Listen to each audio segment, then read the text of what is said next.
Halo guys, selamat datang kembali di channel BroView. Bagaimana kabar kalian semua? Semoga dalam keadaan sehat selalu dan diberi kelancaran dalam segala aktivitasnya. Masih bersama saya Stephen yang akan menjelaskan alur cerita filmnya.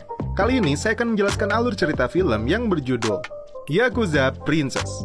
Film ini diambil referensinya dari novel grafis Samurai Shiro. Sutradaranya yaitu Vicente Amorim atau Motorrad. Menggarap premis ahli waris Yakuza yang malah diburu oleh anggota Yakuza lainnya agar tahta enggak jatuh ke gadis Jepang yaitu Akemi. Seperti apakah kisahnya? Langsung saja, sebelum masuk ke ceritanya seperti biasa siapkan apa? Ya tentunya Kopai dan Nutbray untuk menemani kalian dalam menonton alur cerita film ini. Dan sekarang kita masuk intro.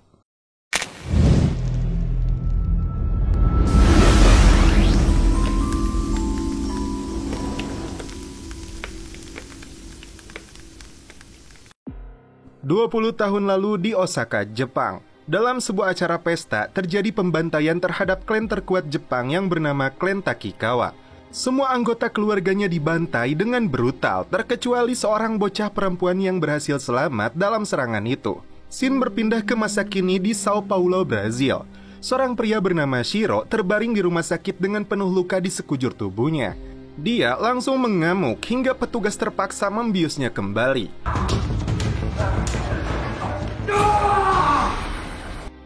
Terlihat seorang wanita bernama Akemi sedang berlatih dojo melalui bimbingan seorang sensei.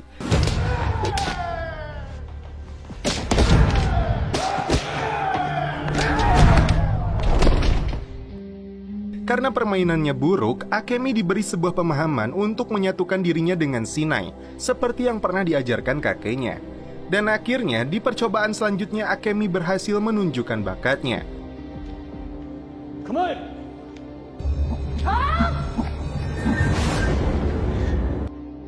Sementara itu di Osaka, Jepang, seorang Yakuza bernama Takeshi-san baru saja mencicipi hidangan celepot.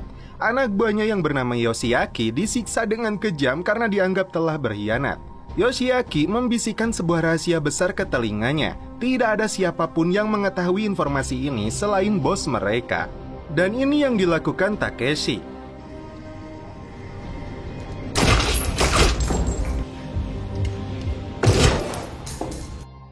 Akemi bekerja di sebuah toko aksesoris. Dia sempat melihat sebuah laptop yang bergambar Shiro Samurai. Kembali ke rumah sakit, Shiro mengaku kehilangan ingatannya termasuk sebuah katana yang ditemukan dengan dirinya. Petugas bahkan tidak bisa menemukan identitas asli dari Shiro ini. Ketika petugas medis lengah, Shiro membuka borgol dengan jarum infus kemudian menyelinap pergi dengan membawa katananya. Takeshi dan rivalnya Kojiro menemui pimpinan tertinggi Yakuza yang bernama Oyabun. Mereka membahas tentang pembunuhan yang dilakukan Takeshi kepada Yoshiaki. Takeshi beralasan dia melakukan itu karena Yoshiaki telah melakukan penggelapan. Rivalnya tidak setuju. Bahkan dia menuduh Takeshi tidak setia kepada klan ini. Dia sempat ingin memotong jarinya sebagai simbol kesetiaan, namun Oyabun mencegahnya.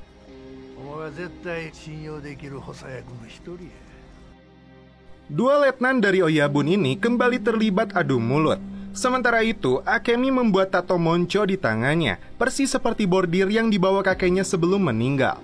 Menurut polisi, kakeknya terbunuh dalam upaya perampokan di luar kendali. Tak jauh dari lokasi Akemi berada, terlihat Shiro yang membuka perban di wajahnya.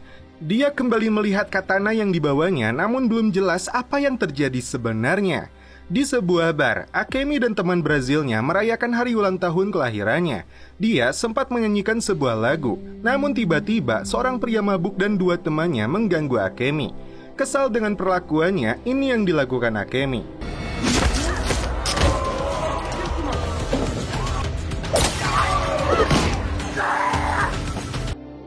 Polisi yang datang ke bar mencegah keributan yang lebih parah. Akemi sempat dilaporkan ke pihak kepolisian. Beruntung, Sensei datang membantu.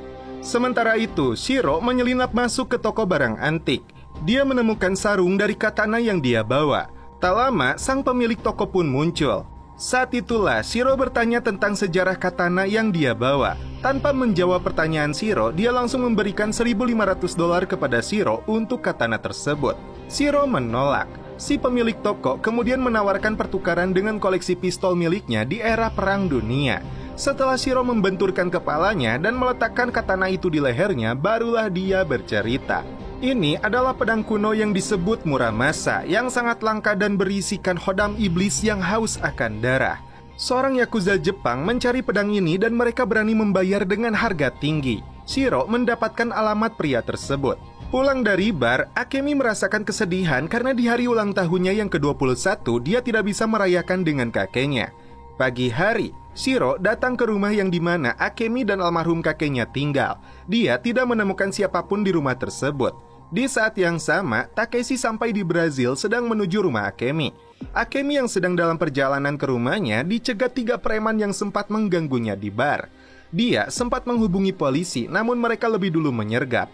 Akemi berusaha untuk melawan, namun mereka membawa pistol.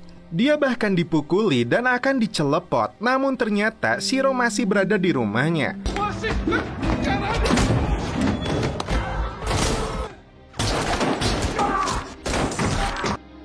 Akemi merasakan sesuatu yang aneh saat memegang samurai itu dan seketika dia memotong tangan penjahat itu. Di saat yang sama, Takeshi muncul dan langsung menghabisi 3 preman itu. Takeshi sempat melayangkan tembakan juga ke arah Shiro. Mereka berdua langsung kabur melarikan diri. Belum jelas apa hubungan Takeshi dengan Akemi. Namun Takeshi berusaha untuk menyerang Shiro dan menyelamatkan Akemi.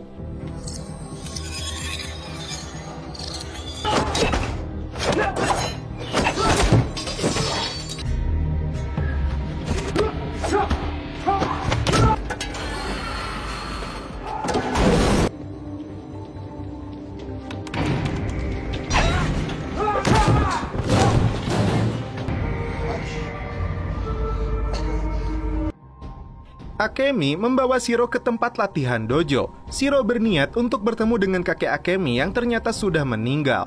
Shiro yang amnesia, dia ingin mencari tahu tentang siapa identitas dirinya.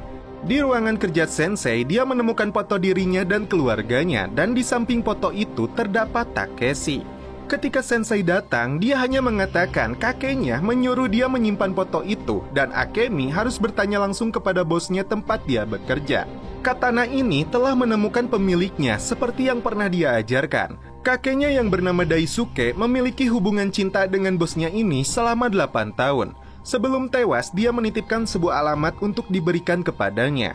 Akemi langsung pergi menuju alamat itu dan ternyata Shiro terus mengikutinya. 2 polisi yang sedang melakukan olah TKP didatangi Kojiro dan ini yang dilakukannya.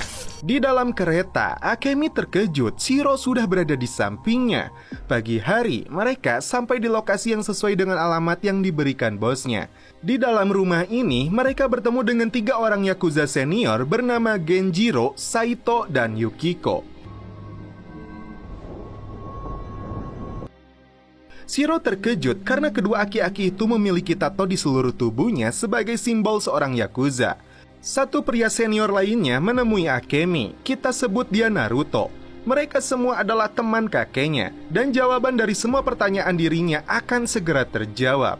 Naruto kemudian menghubungi seseorang, sedangkan Shiro mulai mabuk dengan minuman yang mereka suguhkan.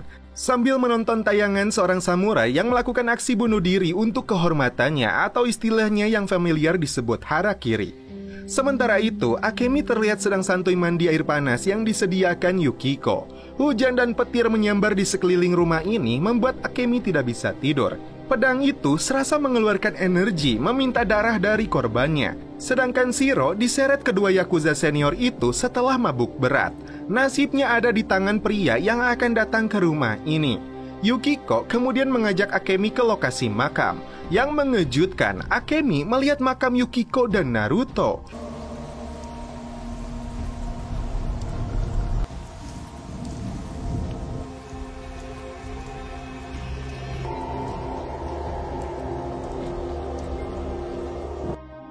Dan makam kakeknya Ren Oshima terdapat di tempat ini yang telah meninggal 20 tahun yang lalu. Di dalamnya, dia menemukan sebuah fakta bahwa bos dari klan Takikawa dibunuh secara brutal bersama keluarganya. Dan Akemi satu-satunya pewaris dari klan Yakuza ini yang masih hidup. Beberapa saat kemudian, Takeshi muncul. Dia mengatakan pedang itu telah merasakan darahnya, dan dia adalah orang yang telah menyelamatkan hidupnya dari pembantaian itu. Di saat yang sama, Kojiro dan anak buahnya datang untuk membunuh Akemi. Takeshi langsung bertindak untuk membunuh mereka, sedangkan Shiro menemukan 3 senior Yakuza yang telah terbunuh. Akemi kembali beraksi dengan katana itu untuk menghabisi kelompok Yakuza yang telah membantai seluruh keluarganya.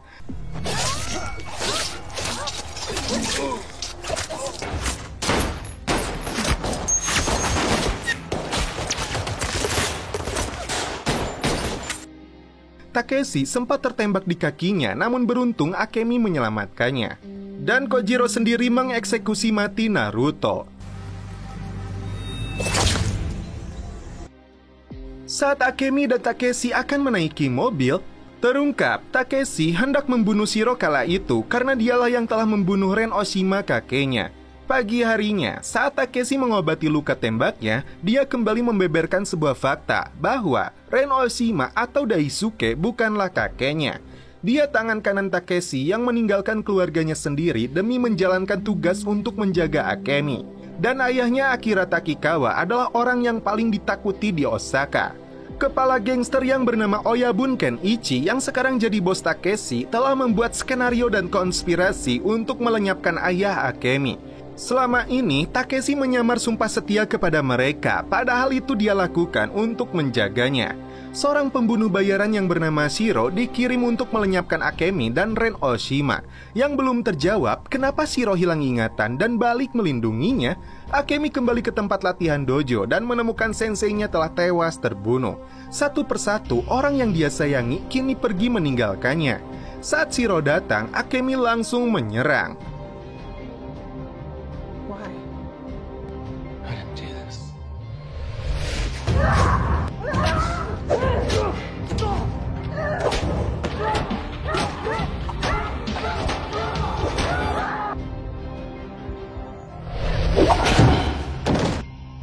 Akemi berhasil membuatnya tidak berdaya. Itu karena dia telah membunuh kakeknya. Tak lama kemudian, Takeshi pun datang. Dia menyatakan perang kepada kelompok Yakuza yang telah membantai keluarganya. Takeshi dan Akemi berangkat menuju sebuah gedung bertingkat tinggi untuk menunggu helikopter yang akan membawa mereka ke pelabuhan. Di tempat ini, mereka kembali dihadang oleh kelompok musuh. Dan pertarungan pun kembali terjadi.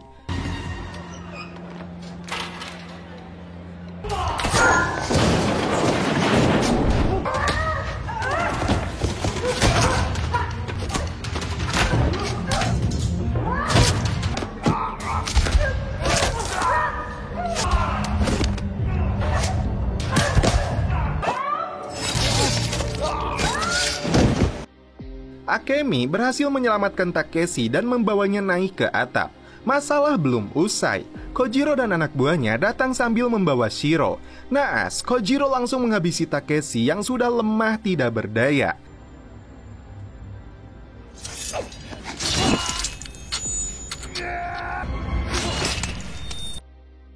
Geram dengan kelakuan pembunuh keji ini, di luar dugaan, Shiro menghabisi 2 anak buah Kojiro.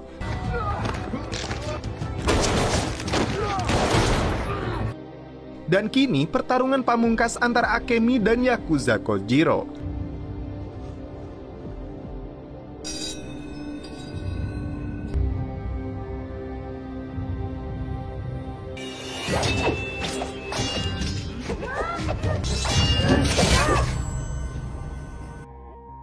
Akemi sempat terkena sabetan di pundaknya. Dia pun memberikan serangan balasan dan inilah yang terjadi.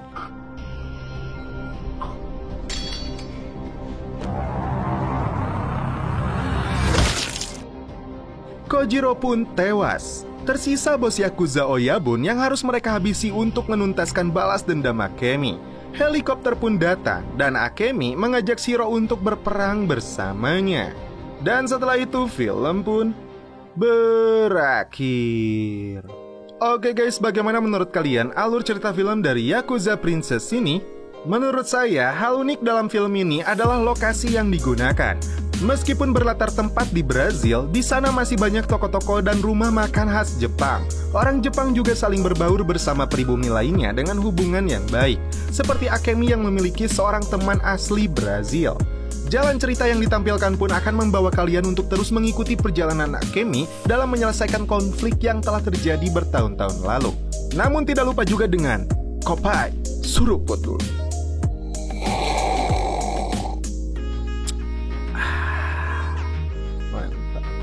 Oke guys, cukup sekian alur cerita film ini. Salam penutup seperti biasa dari kami. Mohon maaf bila ada kata-kata yang kurang berkenan di hati kalian. Mohon dimaafkan ya. Salam perfilman duniawi. Keep enjoy.